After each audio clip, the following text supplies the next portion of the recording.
Trickling streams in the North Carolina mountains turned to raging rivers after Helene dumped record-setting rain. The water wiped away roads, homes, entire towns. I'm hopeful that they will look at this recent disaster and it will cause a complete paradigm shift. Kim Wooten is an engineer and serves on the North Carolina Building Code Council. The destruction she sees in western North Carolina reminds her of the building safety codes that state lawmakers and the North Carolina Home Builders Association lobbying group have prevented from passing. There have been a number of bills proposed over the years to address steep slope construction. All three of those were defeated.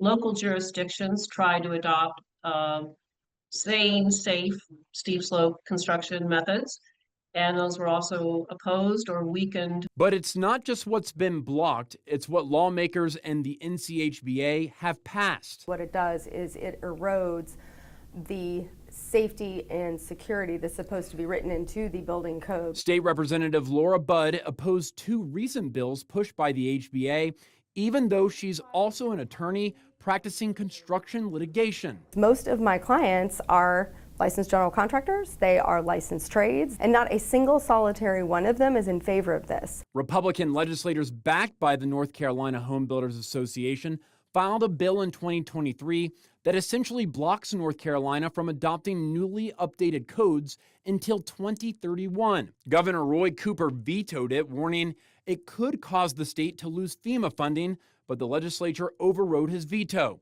The governor's office estimates North Carolina communities have already missed out on $70 million in FEMA funds this year because of the Home Builder Association-backed law. And those federal tax dollars are going to other states to make their states more resilient to floods. In 2017, the Trump administration revoked a flood program that required federally funded infrastructure like highways, public housing, and hospitals to be built with higher safety standards.